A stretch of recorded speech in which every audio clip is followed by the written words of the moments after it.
আমাদের ফেসবুক গ্রুপে প্রতিদিনই কারো না কারো এই একটা জিজ্ঞাসা থাকেই যে আমার চুল ওয়েভি অথবা কার্লি, কি করতে পারি যাতে চুলটা সফট থাকবে আর উস্কো খুস্কো দেখায়, কি করলে আমার কার্লস বা ওয়েভস সুন্দরভাবে থাকবে। কার্লি বা ওয়েভি হেয়ারে কি করলে চুল এরকম সুন্দর, ডিফাইন্ড আর ম্যানেজেবল করা যায়, এই ব্যাপারে আজকের ভিডিও।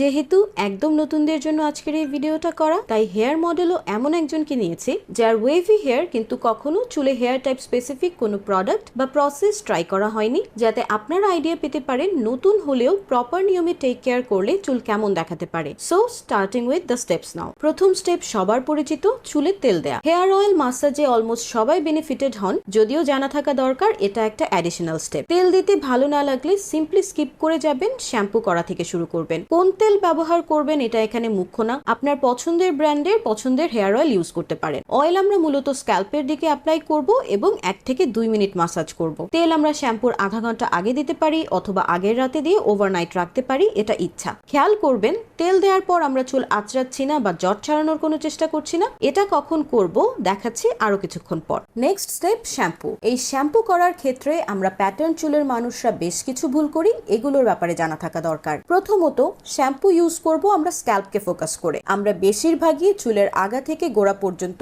বেশি বেশি করে শ্যাম্পু দিতে থাকি, যেটা একে তো অপ্রয়োজনীয়, তার উপরে ক্ষতির কারণ। অতিরিক্ত শ্যাম্পু চুলের ন্যাচারাল অয়েল যা থাকা দরকার সেটাও সরিয়ে দেয়, যে কারণে ড্রাইনেস থেকে মুক্তি পাওয়া যায় না। শ্যাম্পু অ্যাপ্লাই, মাসাজ সবই করব স্ক্যাল্পে, এবং এখান থেকে যে ফেনা তৈরি হবে এই ফেনাই বাকি চুল ওয়াশ করার জন্য সাধারণত যথেষ্ট। শ্যাম্পুর সময় অনেকেই চুল ধুতে থাকো পদ্ধতিতে জোরে জোরে ঘষতে থাকেন। এই ঘষাঘষিটা করা যাবে না। এ ধরনের ঘষাঘষি চুল ফ্রিজি হবার একটা বড় কারণ। ইনস্টেড আমরা হাত দিয়ে উপর থেকে নিচের দিকে এভাবে শ্যাম্পুর ফেনাটা পৌঁছাবো। চুল পরিষ্কার হবার জন্য এটা এনাফ। এরপর পানি দিয়ে ভালোভাবে শ্যাম্পু ওয়াশ করে ফেলবো। এর পরের স্টেপ, কন্ডিশনার। কন্ডিশনার ইউজ একটা নিড বেসড স্টেপ, অর্থাৎ ইউজ করতে হবে কিনা এটা আপনাকে বুঝতে হবে চুলের ড্রাইনেস এবং রাফনেসের উপর বেস করে। যদি রাফ অ্যান্ড ড্রাই হয় কন্ডিশনার ব্যবহার করা মাস্ট, যদি না হয় স্কিপ করতে পারেন। কতখানি কন্ডিশনার ইউজ করতে হবে এটা ডিপেন্ড করে আপনার চুল কত লম্বা এবং ঘন এর উপর। ভিডিওর মডেলের চুলে প্রতিবারে 1 টেবিল চামচ পরিমাণ কন্ডিশনার প্রয়োজন হয়। কন্ডিশনার আমরা স্ক্যাল্পে অ্যাপ্লাই করব না, স্ক্যাল্পের 1 থেকে 1.5 ইঞ্চি নিচ থেকে শুরু করে বাকি পুরো চুলে অ্যাপ্লাই করব। এখানে আমরা আঙুল দিয়ে আলতো হাতে একটু জট ছাড়িয়ে নিতে পারি, তবে জট ছাড়ানোর প্রসেসটা শুরু করব এখন পুরো চুলে কন্ডিশনার অ্যাপ্লাই করার পর। এই ধরনের একটা ডিট্যাঙ্গলিং হেয়ার ব্রাশ কাজটা অনেক সহজ করে, তবে যদি আপনার কাছে না থাকে তবে মোটা দাঁতের চিরুনি ব্যবহার করতে পারেন। জট ছাড়ানো শুরু করব চুলের নিচের দিক থেকে,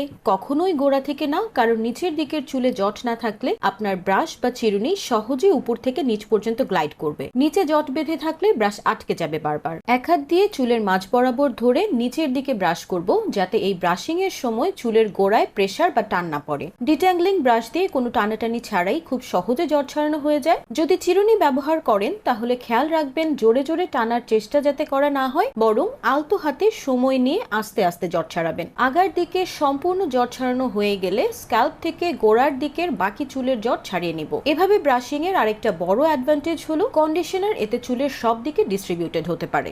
এবার কন্ডিশনার দেওয়া চুল হাতে নিয়ে কয়েকবার এভাবে চেপে নিব। এর নাম স্কুইজ টু কন্ডিশ। এই অ্যাকশনটা বোথ হাইড্রেশন এন্ড ময়েশ্চার চুলের ভেতরে ঢোকানোর জন্য। চুলের এই আওয়াজটা খেয়াল করবেন।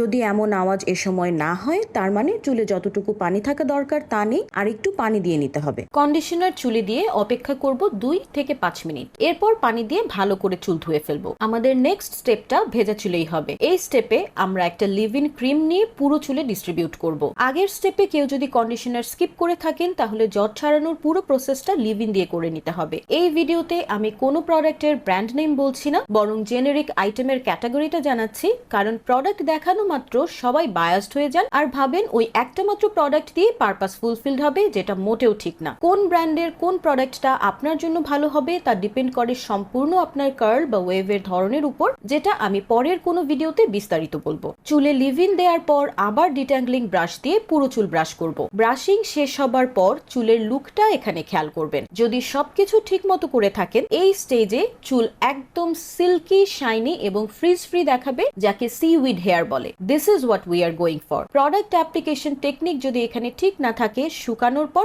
নানা রকম প্রবলেম দেখতে পাবেন। এবার নিচ্ছি একটা হেয়ার জেল। জেলের বদলে মুজও ইউজ করতে পারেন। এখানে আপনাদের অবশ্যই জানা থাকা দরকার যে স্টাইলিং এর যে technique leave in cream, gel বা মুজ এই ভিডিওতে দেখাচ্ছি, এটাই একমাত্র টেকনিক বা প্রোডাক্ট কম্বিনেশন না। This is just one technique out of many. এই স্টেপে এবার ইউজ করব একটা কার্ল ডিফাইনিং হেয়ার ব্রাশ। চুল ছোট ছোট কয়েকটা সেকশন করে রুট থেকে প্রেসার দিয়ে টেনে নিচ পর্যন্ত ব্রাশ করব। এখানে নোট করবেন, জট ছাড়ানোর সময় কিন্তু বলেছিলাম গোড়ায় কোনো টান হবে না, কিন্তু এখানে আমরা ব্রাশিংটা প্রেসার দিয়ে টেনে করব। সি কি সুন্দর একটা কার্লি রিংলেট তৈরি হয়েছে। ব্রাশিং এর সময় এই প্রেসারটা ফ্রিজ স্মুথ আউট করে, যেটা ঠিক মতো করতে পারলে শুকানোর পর রেজাল্টটা আরো ভালোভাবে বুঝতে পারবেন। এবার ব্রাশ করা সেকশনটা হাতে নিয়ে আলতো হাতে চাপ দিয়ে নিব। এর নাম স্ক্রাঞ্চিং। স্ক্রাঞ্চিং ওয়েভ অর কার্লস এর প্যাটার্ন রিভাইভ করতে হেল্প করে। সেকশন বাই সেকশন পুরো চুল শেষ করার পর ভেজা অবস্থায় চুল দেখতে এরকম লাগবে। যদি আপনার ব্যস্ততা বেশি থাকে এবং সেকশন করার সময় বা ধৈর্য না থাকে, পুরো চুল একবারে ব্রাশ করে ফেলবেন। রেজাল্টে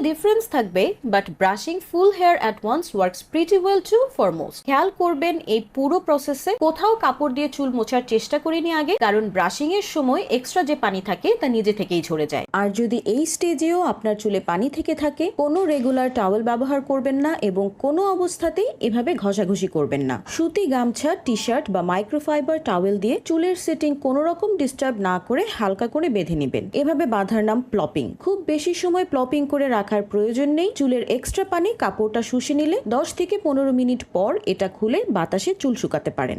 যদি হেয়ার ড্রায়ারে চুল শুকাতে চান, সেক্ষেত্রে এরকম একটা ডিফিউজার অ্যাটাচমেন্ট সহ হেয়ার ড্রায়ার ইউজ করা হাইলি রেকমেন্ডেড। ডিফিউজারের কাজ চুলের সব দিকে যাতে সমানভাবে শুকায় এটা এনশিওর করা। ডিফিউজার হেড ছাড়া হেয়ার ড্রায়ার যেহেতু এক ডিরেকশনে বাতাসটা বের করে, প্যাটার্ন চুলের কিছু অংশ ড্যাম্প থেকে যায়, কিছু অংশ ওভার ড্রাইং হয়, and this does make a difference in how your hair looks when it's dry. চুল সম্পূর্ণ শুকিয়ে যাবার পর একটা হেয়ার সেরাম বা খুব লাইট ওয়েট কোনো অয়েল নিয়ে চুলের উপর বুলিয়ে নেব। লাইট ওয়েট অয়েল বলতে আপনারা আমন্ড, হোহোবা এই তেলগুলো ইউজ করতে পারেন। আইডিয়ালি জেল বা মুজের হোল্ড লেভেলের উপর ডিপেন্ড করে চুলে জেল কাস্ট বা মুজ থেকে ক্রাঞ্চ তৈরি হবে। খুব সহজ ভাষায় বোঝাতে গেলে এর অর্থ চুল শক্ত শক্ত লাগবে। অয়েল ইউজ করা হয় এটাকে সফট করার জন্য এবং চুলে ময়েশ্চার হোল্ড করার জন্য, যাতে চুল ড্রাই আউট না হয়। অয়েল বা সেরাম দেওয়ার পর সব চুল আবার স্ক্রাঞ্চ করে নিব। এর নাম এসওটিসি বা স্ক্রাঞ্চিং আউট দ্য কাস্ট। এই অ্যাকশনটা চুলে যে হার্ড কাস্টটা তৈরি হয় সেটা রিমুভ করে সফট হোল্ড ক্রিয়েট করার জন্য।